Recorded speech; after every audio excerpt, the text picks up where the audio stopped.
So just to paint the big picture here, Deuteronomy, you recall, it's just because Josh almost certainly did put maps in front of me because he's just not into that kind of thing.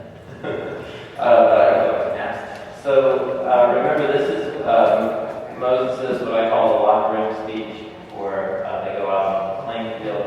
And so here they are gathered on the other side of the Jordan Valley, north of the region of Moab. They're just about to go down, cross over right in the north of the Dead Sea and by the Jordan. And so all of these references, just to remind you, all of these references to land. Anytime Moses is saying, like, in the land God brings you to, and the land is right over there, visually how the scene is set up is that they're like looking, like they can see it. It's just right there. They're in this really high hill country, and then a big drop, and then a river valley, and then just the hill country of the land that is promised to Abraham. So that's the setting. That's going to be relevant for both chapter 7 and 8. So we're in this block of Deuteronomy, which is one of my personal favorites, because it's a little collection of sermons or sermonettes. If you read them each one aloud, they don't last about 5 minutes each, but they're little sermonettes. He told the backstory of the covenant. He's going to reinforce the laws and terms of the covenant relationship with Yahweh. And then it's begun by a bunch of little covenant sermons and actually kind of ended in grace and more.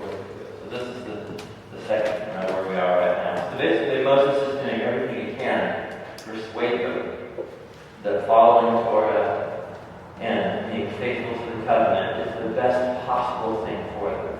And it's going to require dedication, it's going to require obedience, sacrifice, and intentionality, but it is actually the way to life for Israel as the covenant people. That's the argument that he's trying to make. Now, he knows full well that they're going to be incapable of doing any of that, but he won't get there until the end of the book. So throughout the whole of the book up here, he's like making this case that he really seems to think that they're capable of being faithful to the covenant. And so he's going to lay all of that out, only to come to the very end and say, but actually, you and I both know how this is going to go. Right? And so then that's where he talks about God's going to have to circumcise their hearts, do something fundamentally to change their hearts so that they can be faithful to the covenant. But that's not until I don't know, August or something like that. So don't even worry about that right now. Anyway, so Deuteronomy chapter 7. You guys ready? Deuteronomy? Okay. It's actually not the most pleasant way to get in chapters and subject matter here, but here we go.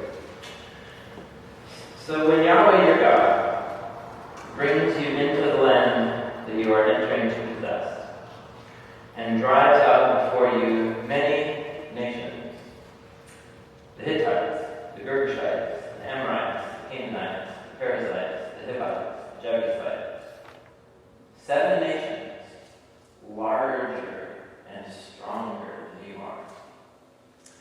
And when Yahweh your God has delivered them over to you, you've defeated them, you must destroy them totally. Make no treaty with them. Did we have a different translation for treaty? Covenant. That's exactly right. Don't make any covenant. Yahweh's made a covenant with you, so don't betray that by making a covenant with these other nations. Show them no mercy. Don't intermarry with them. Don't give your daughters to their sons, or take their daughters for your sons, or they will turn your sons away from following me to serve other gods. Yahweh's anger will burn against you and will quickly destroy you. This is what you are to do to them. Break down their altars, smash their sacred stones, cut down their Asherah poles. Remember, Asherah was a Canaanite fertility goddess, and they would put these poles on top of the hills and then have ritual sacrifices and orgies and stuff like that to worship her. So the Asherah poles, and burn their idols in the fire. For you are a people holy to Yahweh your God. Yahweh your God has chosen you out of all the peoples on the face of the earth to be his people, his treasured possession. Now, let's pause for a moment here. Hey guys, doing? It's a pleasant thought. I'm listening.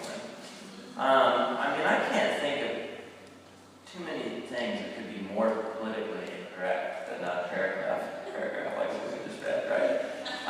So here's a way you could, I think misread or whatever. You could just read a passage like this. So, okay, you have God's chosen people whom he loves, and they're supposed to go take away this land from other people and kill them all, and destroy all of their religious artifacts.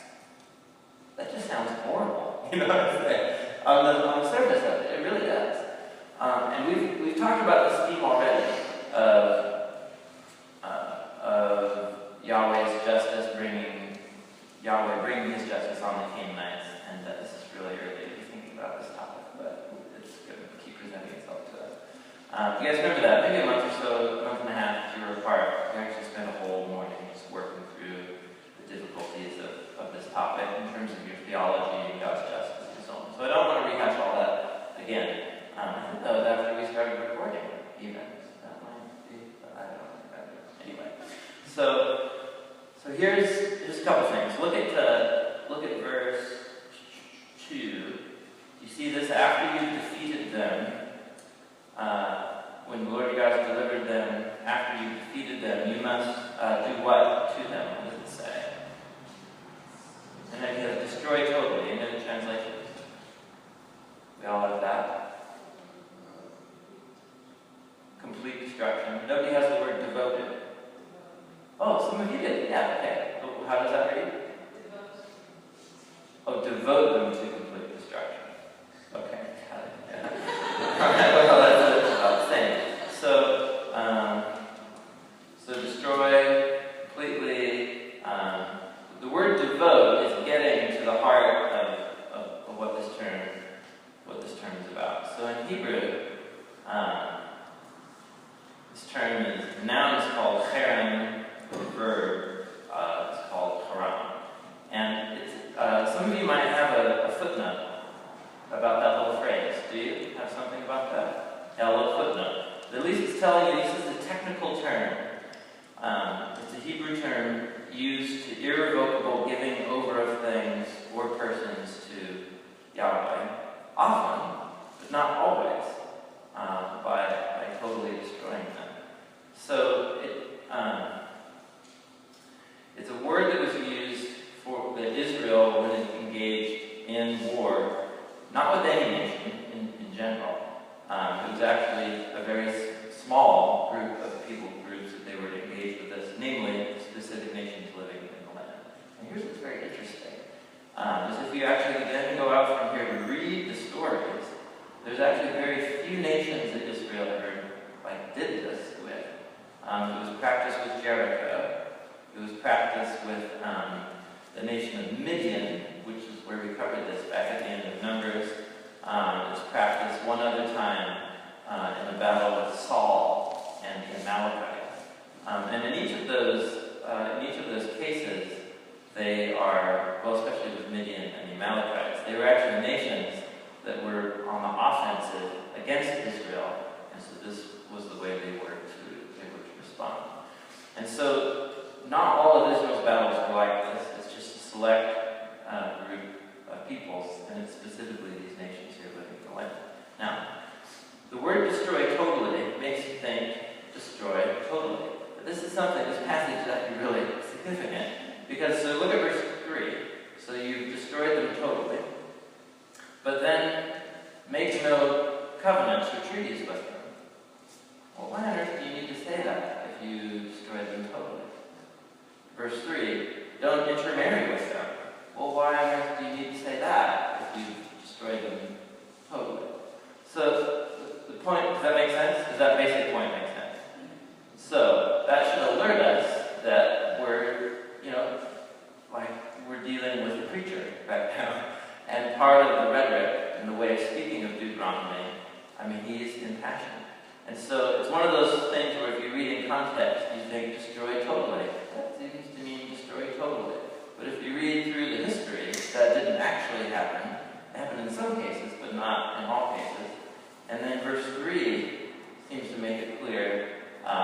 is making a blanket statement about how drastically important this issue of separation from the Canaanites is. And so, there are going to be moments where they destroy them totally, but they should always, always be super wary of creating boundaries between themselves and the Canaanites. Does that make sense? Just that basic point.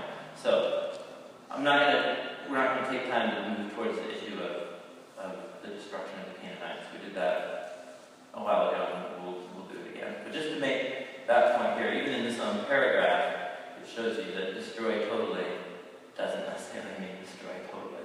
And I'm not trying to evade something. I'm just saying, apparently they're still there to intermarry with afterwards, which means that destroy totally is a figure of speech, so to speak. Does that make sense at that point? Okay. All right. So, why? Why are we doing this? We're doing this because of verse 6.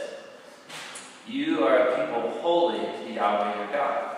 Yahweh has chosen you out of all the peoples. Now, we're alluding back to a moment in the story here. Yahweh has chosen you from among all the peoples. What moments in the story are we alluding back to here? Key moments. When did Yahweh choose you out of all the nations to be his people? It's early. I know it's early. Two key moments that we focused on. One is God's conversation with that random guy, Abraham, and said, I'm going to bless you and make you into a nation, because through you, what? Through you, all the nations of the earth are going to be blessed. So God chooses one family to bless all families. And then Exodus 19 was the key moment where they first stepped foot on Mount Sinai. And we've gone this passage many, many times, but it's really good to keep doing it. So this is the beginning of the whole covenant relationship. And God said to the people, he said, if you obey me fully, if you keep my covenant, then out of all nations you will be mine. Do you see this word right there? Treasured possession. It's exactly the word that Moses uses right here in Deuteronomy chapter 7. And so we're alluding back to this moment of the covenant here. And so what God's saying is, listen, all nations belong to me. It's not that I don't care about all nations, but I'm choosing you as a nation to become a kingdom of priests and a holy nation, which is exactly what he says here. You are a holy people to your God. So this is reminding us of the whole story of what God's doing with Israel. He's calling them to be separate and distinct from among the nations, not because he doesn't care about the rest of the nations. It actually is because he cares about the rest of the nations. And he's going to shape this people through proximity to him and through giving them the Torah so that they become a kingdom of priests. People who, through their life together, will show the other nations the character and the purposes of Yahweh. So for the Canaanites, as we're going to see, the argument, at least in Deuteronomy, is that they become so morally corrupt and they so defiled this land that God's holiness is going to be, Israel is going to become a kingdom of priests by showing these nations God's holiness and justice and bringing judgment upon them. But it's specifically for this group of people. For other nations, yeah, they're to show Yahweh's justice and generosity and bring blessing to them and so on. So that's the logic of how all of this works here. So one nation as priests of all nations. That's the logic here. So it's not that Yahweh hates other nations, it's actually precisely that he wants to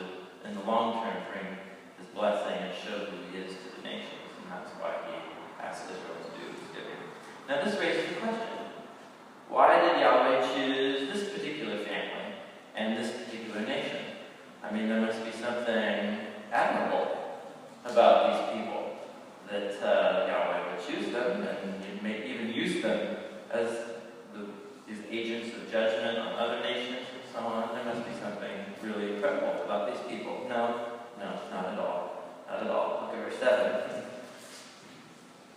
Listen, Yahweh did not set his affection on you and choose you because you were more numerous than other peoples. Actually, you were like the smallest of all people groups.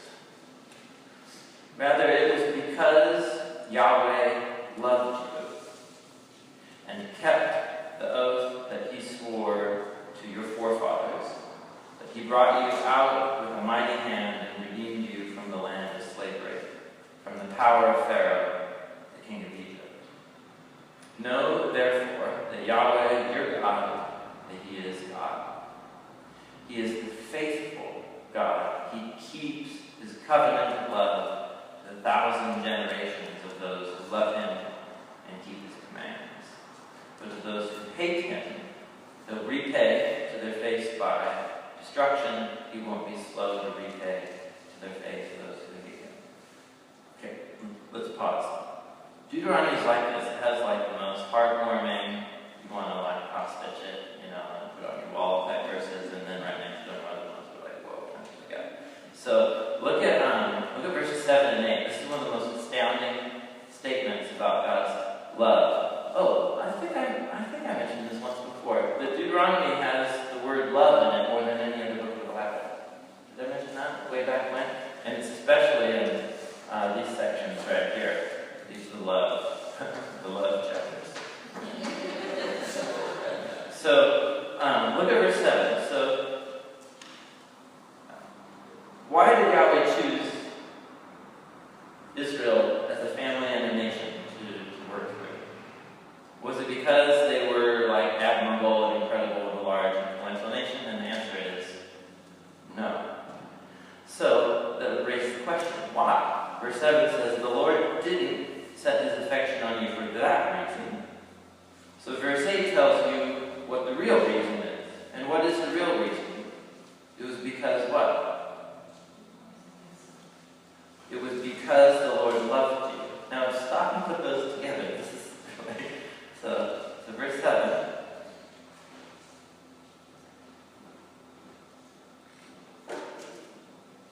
He didn't set his affection on you because of X, that is that you're a big influential nation. Rather, here's the reason. It's because what? What does it say in verse 8? Because what?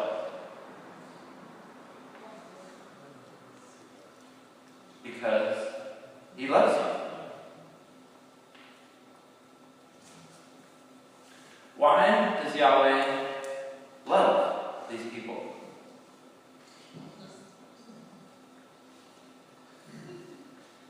Because he loves them. Do you see that? This is really beautiful. Why did he set his affection on them? Because he loves them.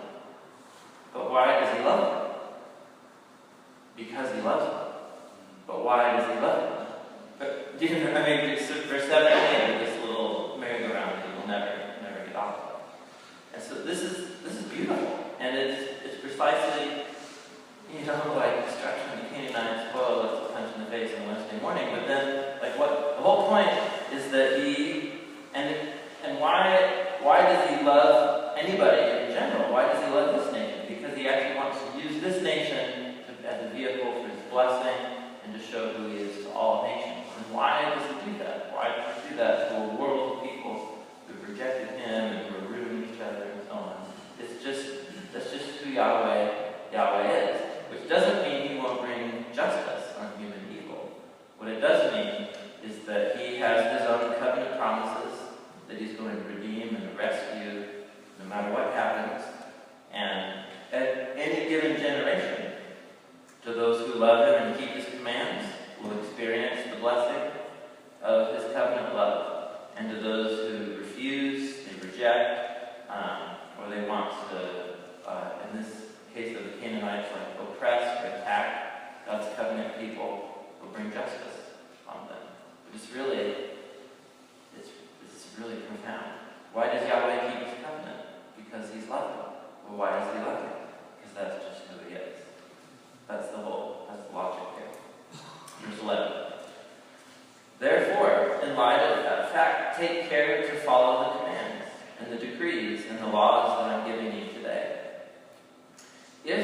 If you pay attention to these laws, and if you're careful to follow them, then Yahweh your God will keep his covenant of love with you as he swore to your forefathers. He will love you, bless you, increase your numbers. Any other translations of that phrase, increase your numbers? Multiply. Yeah, is that language ringing a bell? Multiply, increase in numbers. So that was all the way back to the promise given to humanity in Genesis 1, and then on to Abraham and so on.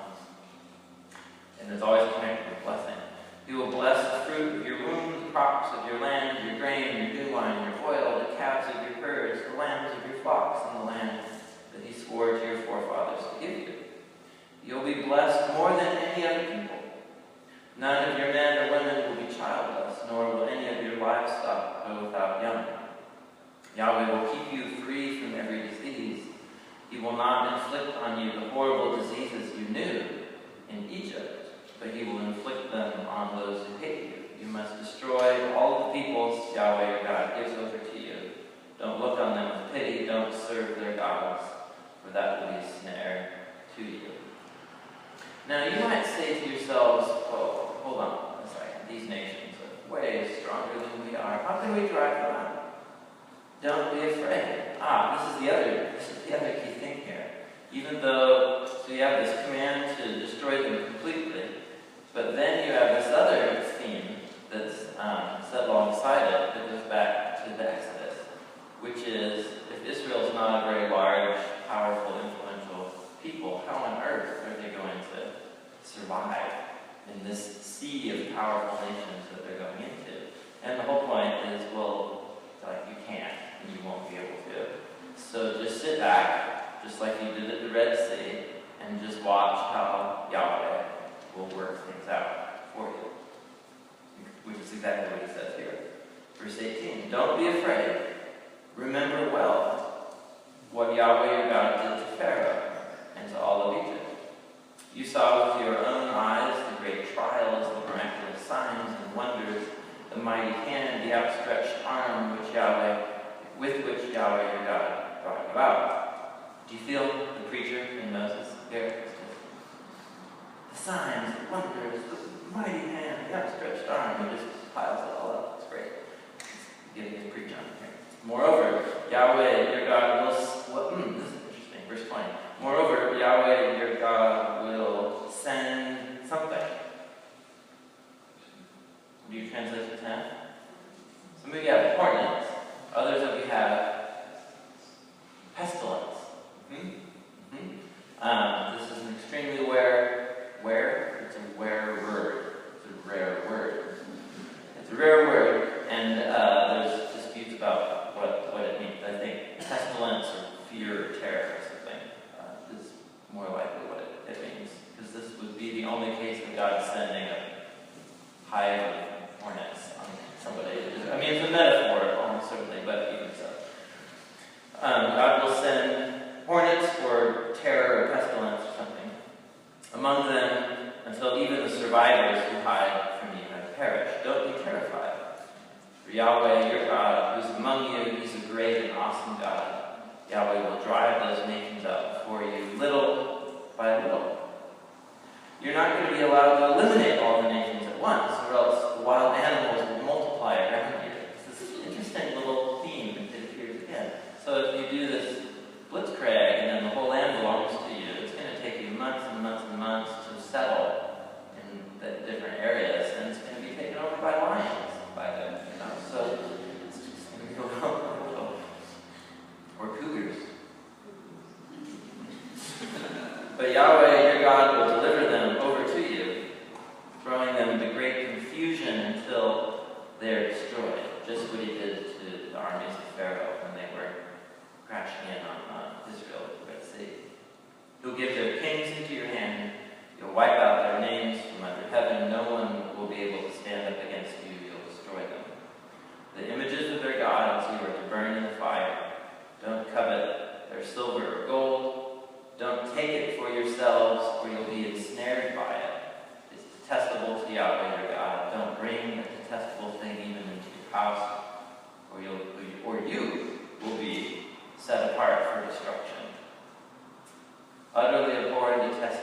set apart for destruction. So this is the other side of this cherem practice, was that not even the plunder was to belong to the Israelites.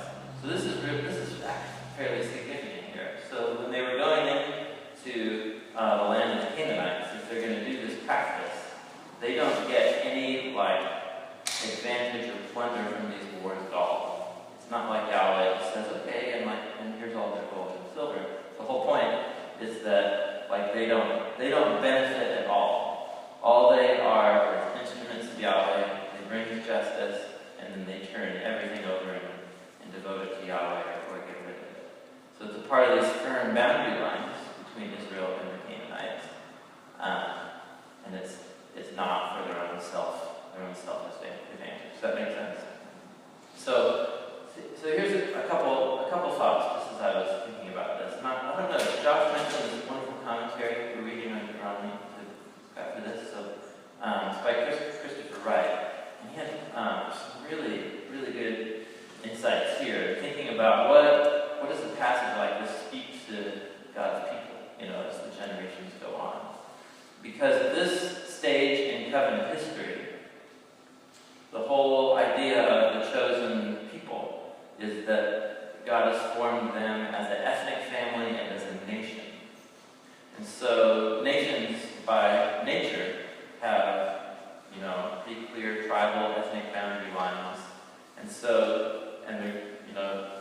God's attached His name, His revelation of who He is to this particular family back here. And we live at a stage in the covenant story where Yahweh's identity is no longer tied to any one particular tribe or ethnic people group. Right? I mean, that's the entire point of the gospel and of the book of Acts about Jew and non-Jew coming together as a covenant family. So, that just changes the game completely, right? Because if I'm a Christian, if I even have enemies in the first place, what am I no longer to do to them? Kill them. In fact, what am I to do to them precisely the opposite? And this was the upside-down kingdom that Jesus introduced. I'm actually to love these people, even if their will is, dead set against me or for my harm. But does that mean that God's people are to no longer see themselves as set apart or unique, and that we're supposed to have really clear boundary lines as we look around the culture with us? And actually, if you read into the New Testament, the boundary lines are about as clear as they are right here, right? So here's a very interesting passage, just as an example of how this works out in the New Testament. In 1 Peter chapter 2. And look at the language that he uses here. It's very interesting. 1 Peter chapter 2. And he's writing to Christians here, Jewish and non-Jewish Christians.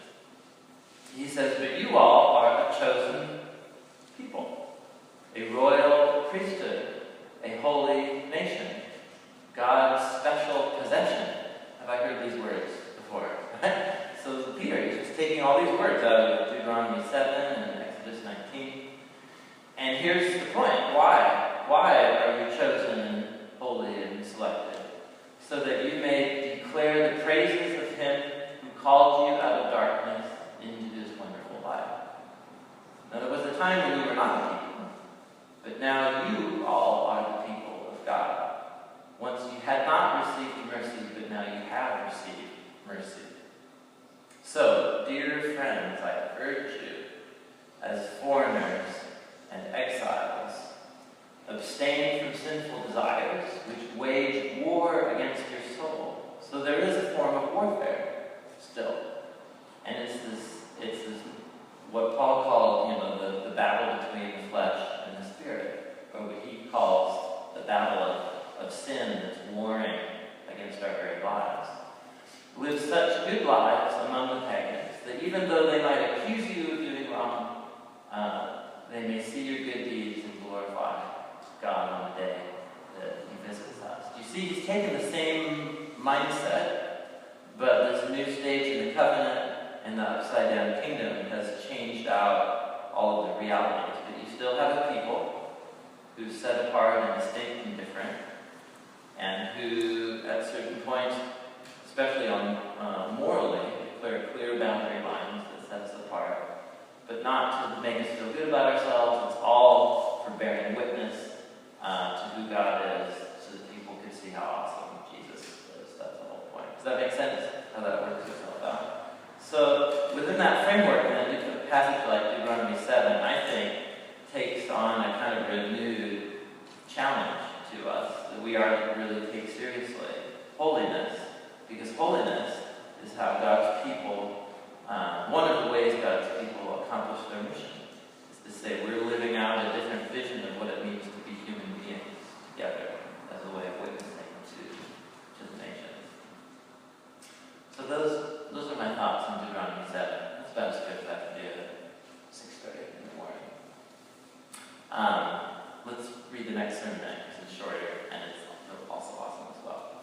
So, as the people go into the land, the Canaanites are an external threat to them. One of the ways they could betray their identity as God's people and ruin the whole plan is to give in to this external threat. But there's also an internal danger that could ruin the whole thing. Chapter 8.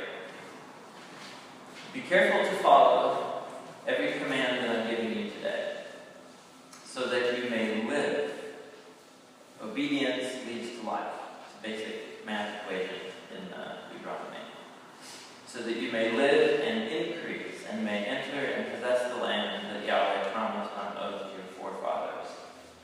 Remember how Yahweh your God led you all the way in the desert these 40 years, to humble you, testing you, in order to know what was in your heart, whether or not you would keep his commands.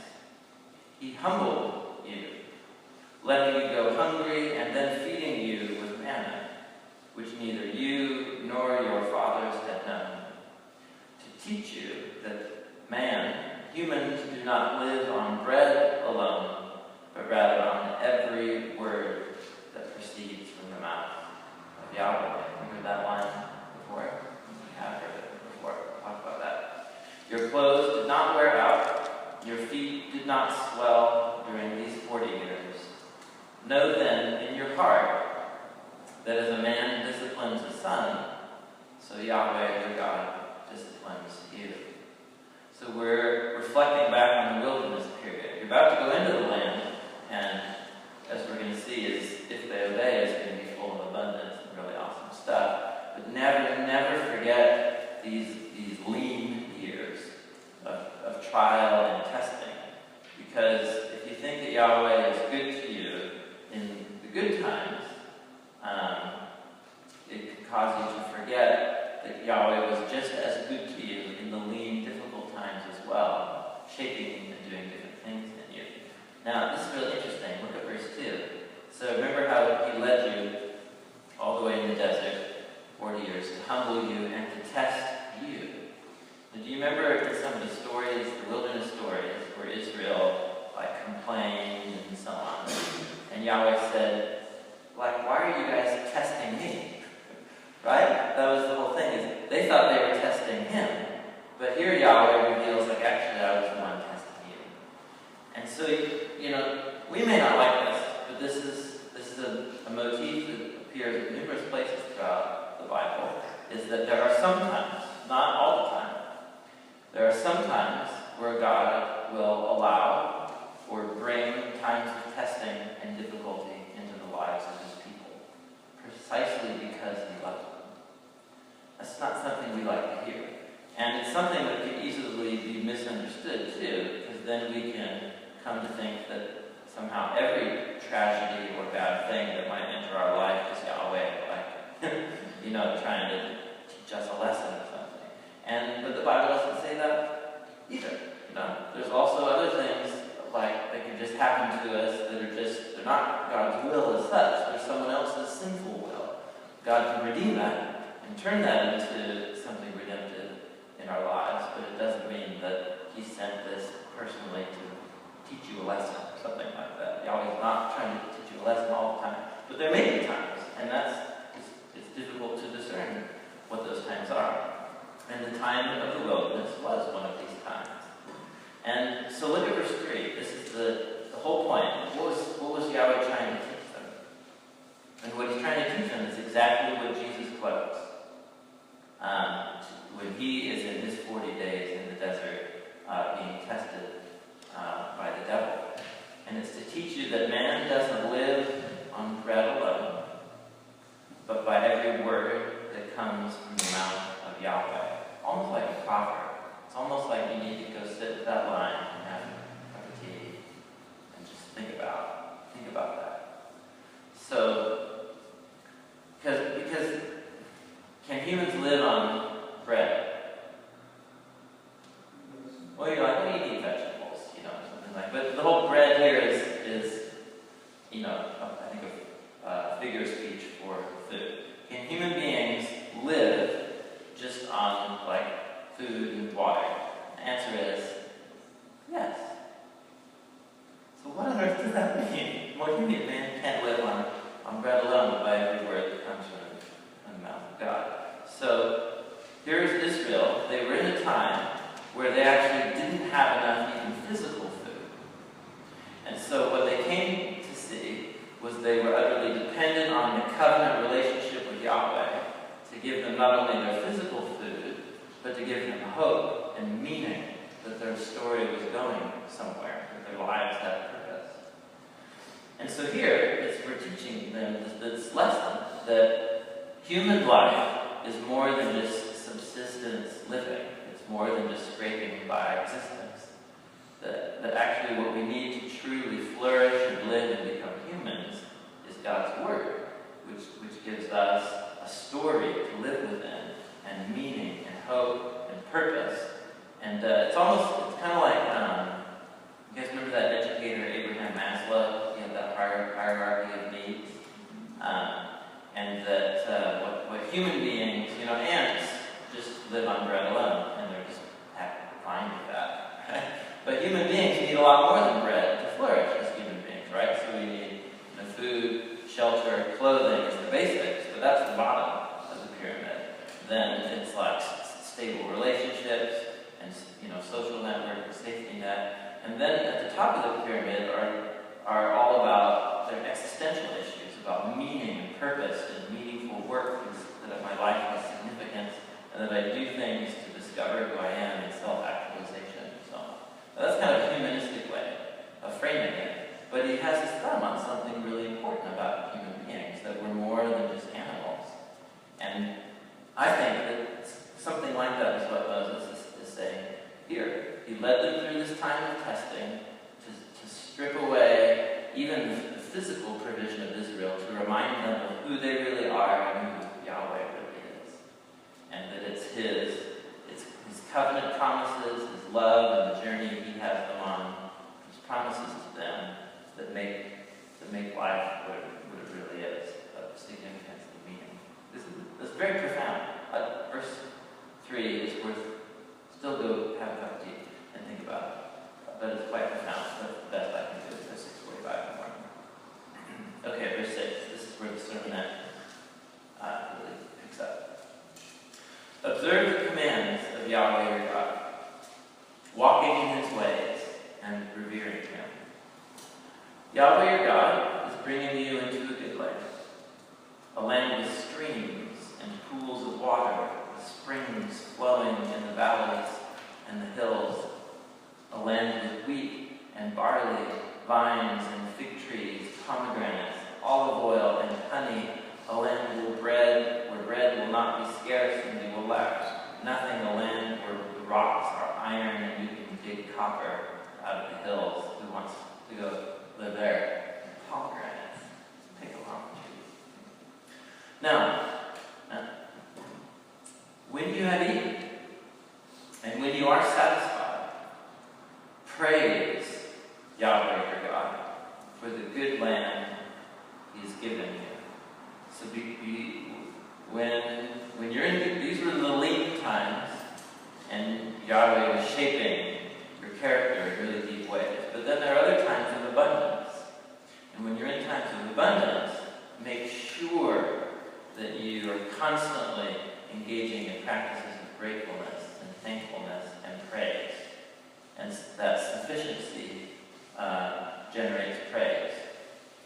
Be careful, he says, verse 11. Be careful that you don't forget Yahweh your God, failing to observe his commands, his laws, and his decrees I'm giving you today. Otherwise, when you eat and are satisfied, when you build your fine houses and you settle down, when your herds and your flocks grow large and your silver and gold increase, and all that you have is multiplied, then your heart will become proud, and you will forget Yahweh, your God, who brought you out of Egypt, out of the land of slavery. Now notice there's a parallel here that I think is really, really powerful. So notice he says, here in verse 10, he says, when you eat and are satisfied. But also in verse 12, he says, when you eat and are satisfied. And what's the difference between these two? In verse 10, you eat and are satisfied, and that should lead to what? In verse 10. Praise, right? Which you kind of flesh out a little more. Gratefulness, right? Thanksgiving. Verse 12 envisions a scenario that when you eat and are satisfied, and you get all this good stuff, and then what happens? What's the end result of that? Not praise, but not pride. There's something that happens before pride. You forget. You're eating are satisfied, fine houses, silver and gold increase. Oh, excuse me. Oh, no, I'm sorry. You're right. Sorry. I'm getting my preach on here. Your heart will become proud when you forget. So, pride, forgetfulness. Now that in and of itself, I think is significant. That the times of abundance, both of which that are gifts from Yahweh. The whole point is that eating and being satisfied is a gift from Yahweh. But they can lead, the gift of Yahweh can lead to something really good, or the gift can actually lead to something that's bad for us. Or at least it can arouse something bad within us. And it all depends on our response to it and how we constantly frame it. It can lead to gratefulness and thanksgiving, or it can lead to pride and forgetfulness. Now, why would we become proud, and forgetful? Verse 15.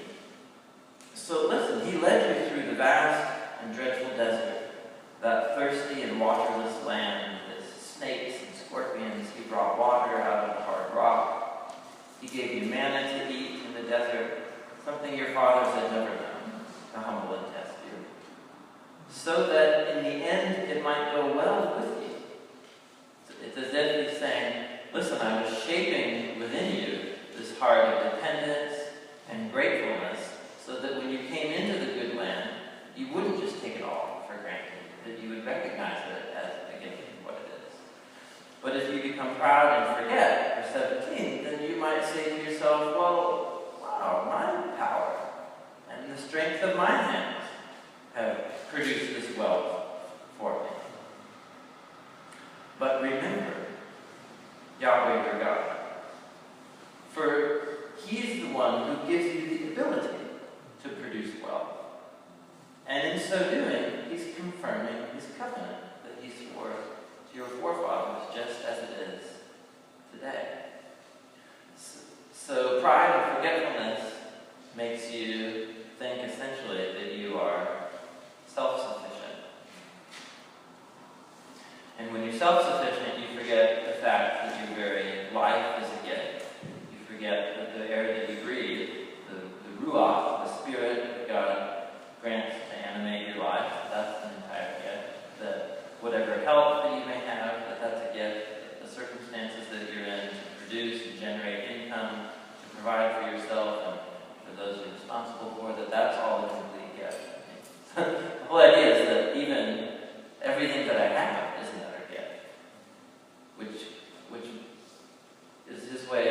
framing what a selfish and short-sighted response that this is.